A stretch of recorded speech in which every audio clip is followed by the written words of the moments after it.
مفتی صاحب حضرت موسیٰ علیہ السلام نے فرعون کے گھر میں کیسے پرورش پائی، مطلب کس طرح وہ اس گھر میں رہے، کون بن کر رہے، یہ تو بتا دیں۔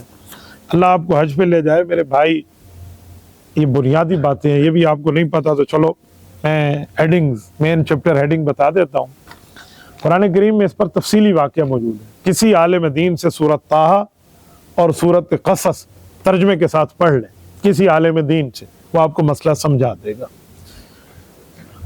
پورے واقعات اس میں ہیں کہ حضرت موسیٰ علیہ السلام جب پیدا ہوئے، وہ زمانہ تھا کہ جب فرعون بچوں کی پیدائش پر پابندی لگا چکا تھا کہ بچہ پیدا ہوگا اب ذبح کر دیں گے، بچی پیدا ہوگی ہم زندہ رکھیں گے، یذبحون ابناءکم ویستحیون نساءکم۔ یہ اس نے بین کیوں لگایا تھا؟ فرعون نے اسی لیے بین لگایا تھا کہ اس نے خواب دیکھا کہ جو بنی اسرائیل کا سبتی قوم کا بچہ پیدا ہوتا ہے میرے مال کو آگ لگا دیتے ہیں، وہ اس نے کہا اب تو سارے سبتی بچوں کو مار دو، وہی مار۔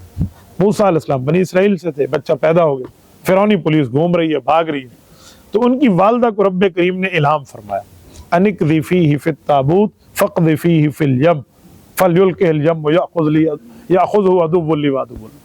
فرمایا اے خاتون، یہ اللہ نے ان کے دل میں ڈالا، اس کو ایک تابوت میں ڈالو، بچے کو تابوت کو بند کرو اور تابوت کو دریا میں ڈالو۔ سوال اٹھا اللہ تابوت دریا میں یا غرق ہو جائے گا، دشمن پکڑے گا؟ فرمایا جی ہاں، اس کا اور میرا دشمن جو مشترک ہے نا، یعنی فرعون، وہ پکڑے گا۔ ماں کو تسلی ہو گئی کہ جب رب کریم نے اتنی ذمہ داری یہاں سے دریا سے بچانے کی لے لی، آگے بھی اللہ بچائے گا۔ اور پھر رب کریم نے وعدہ فرمایا اس خاتون سے الہام کے ذریعے کہ ہم آپ تک یہ بچہ دوبارہ لوٹائیں گے۔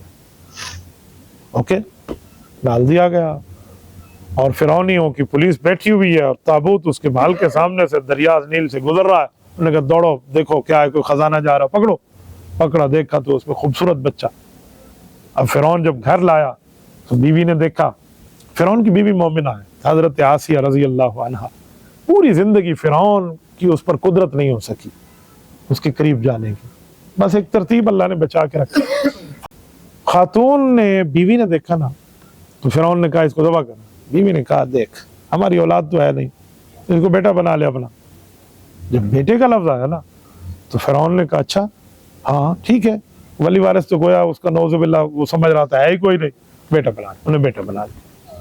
فرعون کے گھر میں پلا، دودھ پلانے کی باری آئی تو اس نے مرضعات بلوائی، دودھ پلانے والی بڑی بڑی عورتیں آئیں، دائیاں۔ حضرت موسیٰ علیہ السلام نے کسی کا دودھ نہیں پیا۔ موسیٰ علیہ السلام کی بہن فرعون کے گھر میں موجود ہے، کیوں؟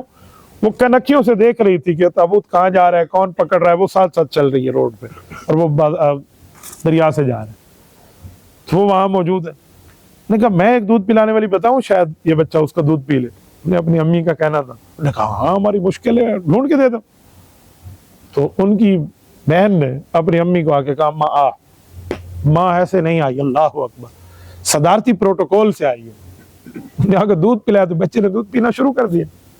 انہوں نے کہا جی اب ہم تنخواہ بھی دیں گے اور دودھ بھی تو نے پلانا ہے۔ یہ ہے رب کریم نے کام فائدہ مند کر کے لوٹائیں گے، لوٹایا گیا، دودھ بھی پلا رہی ہے ماں، تنخواہ بھی مل رہی۔ حضرت موسیٰ علیہ السلام بڑے ہوئے ہیں، فرعون کے گھر پرورش پائی ہے۔ دیکھو فرعون کے گھر رہ کے بھی موسیٰ رہے ہیں۔ اس سے پتہ چلا ماحول سے متاثر نہیں ہونا، چاہے جتنی فرعونیت ہو، آپ نے حق پہ ڈٹنا ہے۔ میں یہی تو آپ کو ایک کمنٹس کے جواب میں کہہ رہا تھا کہ کوئی فرعونیت آپ کے مقابلے میں موقف نہیں چینج کیا کرتے، حالات وہی رکھتے ہیں جو ہونے چاہیے۔ بہرحال اس پہ آگے بھی تفصیل ہے، وہ تفصیل آپ کسی عالم دین سے قرآن کریم کے ترجمے کے ساتھ سمجھ لیں گے تو پڑھ لیں گے، آپ کو آ جائے گی۔